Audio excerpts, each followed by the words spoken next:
What's up? It's Kurter85, and I'm back with another video. Video. Sorry, I've been watching a lot of ASMR. Video. And today I'm going to be talking about... Sorry, let me fix my hair. Y'all like the bleach? Sorry, I need to stop talking about it. It's done. So, today I'm just going to be talking about just a bunch of movies, or a bunch of, new releases I've been watching. That have come out recently. I've been watching a bunch of movies just in general. But especially I'm just going to talk about new releases mostly. Go follow my Letterboxd if you want to know my ratings before I even say anything, or if you want to know my ratings for movies I don't even talk about on here. Baller. So I'm going to consider this new within the last year, and I'm not going to do too far back. I'm probably going to talk about 5-ish movies. So let's just get right into it. So for one, I saw Mission Impossible, the new Mission Impossible. Now, I've watched all the Mission Impossibles. I mostly watch them because there's a lot of spiders out here, I'm realizing. Whatever. That actually scared me. I just saw 2 spiders separately. It freaked me out.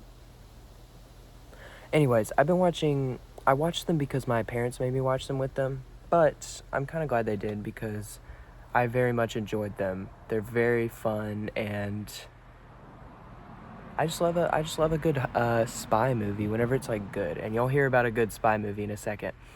But I was a little I really liked the Final Reckoning, the first part, Dead Reckoning. I thought it was alright. It wasn't my favorite. It was okay. And then the Final Reckoning happened, and I was just like, man, this is not one of my favorite Mission Impossibles. This is not that good. It was good. Don't get me wrong. It was good. There's a lot of cool set pieces. There's a submarine sequence that's really cool. I'm going to do spoiler free in all of these, by the way. But it just felt so, dud. Oh, that's the ending? That's all of it? It also started with a compilation of, Tom Cruise's best moments, and it was just kind of corny, in my opinion. And there was so much talking in it, and it wasn't too bad. The talking didn't necessarily, ruin the movie, but it made it worse. It made it worse for sure, because since when do we care about, a recap of the last 5 movies? I want to know what's happening now, what's about to happen. That's kind of my main issue. I actually wrote, a whole review on that one, though, that you could read. Whatever. Next, I saw Friendship, which is very funny, very good movie. Tim Robbins is a national treasure at this point, I feel like. I think he needs to be respected as one, and I think he just is one, straight up. He's hilarious, and yeah, this movie is very good, but I think it's also, pretty smart.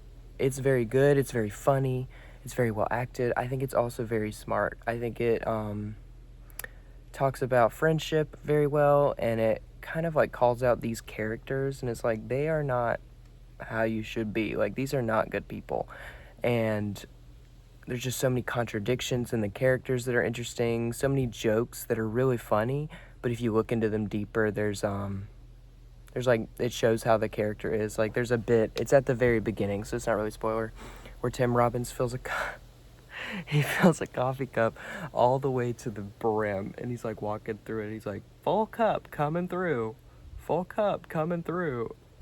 It's the funniest. It's the funniest shit I've ever seen.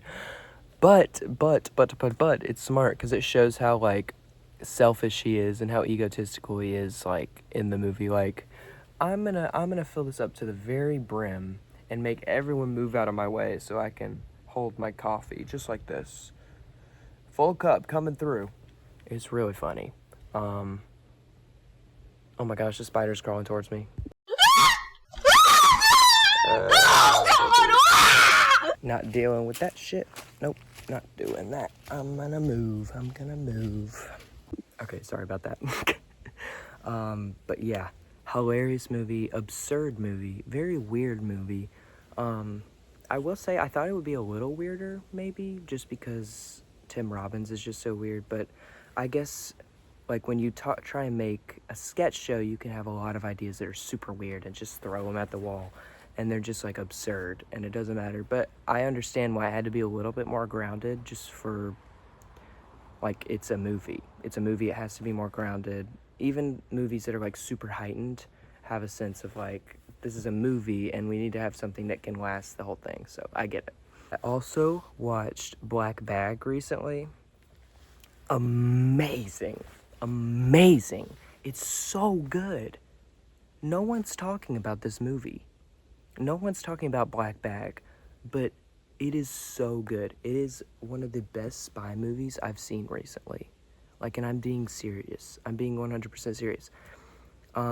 Way better than Mission Impossible, let me say that much. It's not really a spy movie, I guess, but Mission Impossible, that is. Black Bag is a full 100% spy movie, through and through, starring Kate Blanchett and that other guy that's super popular. What is his name? Let me go look. Michael Fassbender. And they give amazing performances. Kate Blanchett, obviously. Michael Fassbender, obviously. But it's so tense, the whole movie, and it's such like a won't they, but like, is it her, is it not? And it's thrilling the entire time. I'm always interested, even though there's so much talking. It's mostly talking, but it's one of those movies where it doesn't even matter, because it's like, oh my gosh, they're really doing that. It is the most thrilling spy movie I've seen recently. An amazing score, and it's just such a good movie. Like, it's just fun. It's just such a fun movie too. Like, I was watching this while I was working at at my other job, where I can kind of do whatever I want. And I like had to stop working for a minute. I was just like locked into the movie. I was like, oh my gosh, this is so good. And it's a crisp, like, 90 minutes. It's just like, it's perfect. In fact, I'm gonna go give it a 4.5. I have it at a 4. I'm giving it a 4.5. Next, I also saw Final Destination Bloodlines. Now, I'm gonna say it, this is the best Final Destination, but I'm also gonna say it, that's not a very high bar whatsoever. Probably the lowest bar you can have. I watched every single Final Destination in order in preparation for this movie. I watched 1, 2, 3, 4. No, I watched 1, 2, 3, The Final Destination, and 5. And none of them were that good. I didn't really like any of them. You know what was the best one in my opinion? The 5th one. Name a franchise where the 5th one is the best one. Now, I will say though, this Bloodlines one is the only film that takes the formula and switches it up. And it is kind of insane to me that I'm like after it happened, I was like, how did it take this long for y'all to change up the formula? Genuinely, like, what is going on? How did it take you this long to be like, maybe we shouldn't make the same movie for the 4th time, but make it worse? Instead, you were like, the directors on this one were like, hey, that's a cool idea. Let me expand on it. He had a baby. They had a baby. And those kids are deserving of death. Very good, very smart. I really like that. And again, it's just, I mean, I keep talking about just fun movies right now. This is just a fun movie. It's like, it's not the best. Like, it has some, well, this is more of like a surface level thing that I have a problem with. It had some practical effects. I mean, some digital effects I wasn't crazy about. But the opening disaster is really terrifying, is actually pretty scary, and the twist that comes with it is really good. I think it loses a little bit of steam, but the kills, which is what people go for, are so freaking good and very scary. I'm trying to think. It's been a while, and that's also a problem with it I have, is it's a little bit forgettable, which is kind of a problem I have with every Final Destination. It's like, I don't really know what happened in that one. But I do think that this one was the best one, just purely based on the fact that it changed it up. It did something different, and that's all I wanted. And it gave us, like, actual characters, and there was a lot of actual suspense in it. And so, yeah, I thought it was good.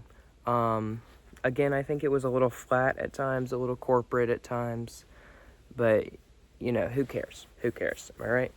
I care a little bit. So, I'm not going to talk about this one for too long, but I also watched Bring Her Back, and I made a whole video about that. But, man, that was kind of disappointing to me. A lot of people really like it. A lot of people really fuck with it, so I'm glad for them. But, wow, what a disappointment in my opinion. And then, yeah, this one isn't a new release, but I feel the need to talk about it. The Coffee Table is a movie I watched recently, and I don't want any of you to watch it. I'm not going to recommend it. It is the most miserable time I've ever had watching a film. And I think it succeeds at making you miserable, which is exactly what it wants to do. But I can't recommend it, okay?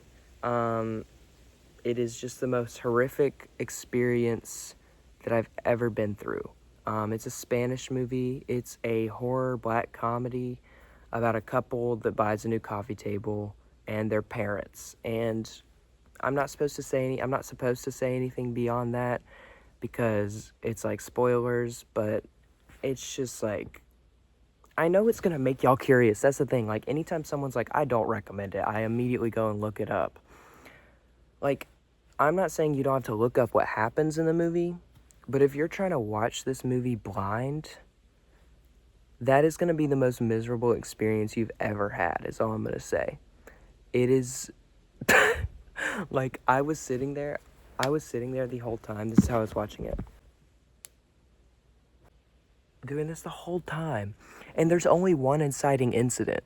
It's like a one inciting incident type of thing that just like spirals. And it's just like, oh my gosh. That's what I was doing the whole time. The whole time. Miserable. And then again, let me think of something new. Oh, and lastly, I watched Clown in a Cornfield. That was a while ago. But I watched Clown in a Cornfield. Came out recently. It's a fun movie. It's not that good. Not that good. No real inspiration behind it. It feels like not really having a voice. But it's fun, and it's teenagers getting killed, which I will admit, I don't know why this happened, but there was like a teenage girl that died in it that I was like, I got really disturbed by it. Like a clown like chainsaws her through the stomach, and it terrified me. I don't know why, but I was like, I think it's because it was like, she's my age. Like, in the movie, she's supposed to be my age. It's like, dang, that would suck. That would be terrible if I died.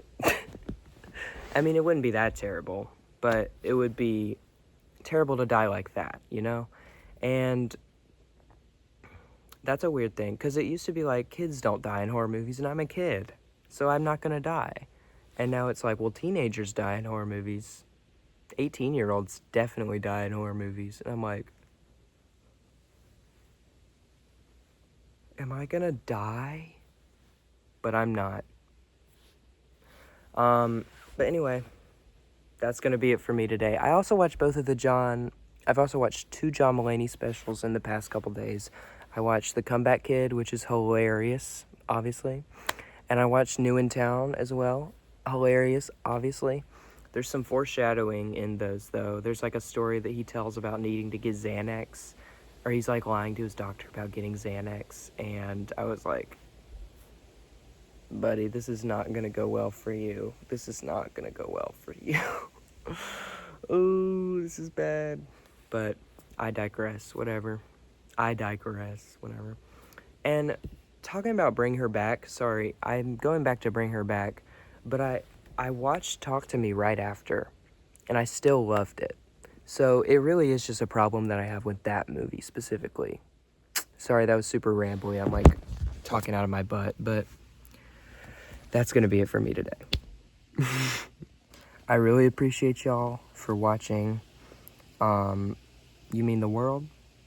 Appreciate you. And that's going to be it for me today, I think. Go follow me on Letterboxd if you want. And yeah, Kurtzer85 out.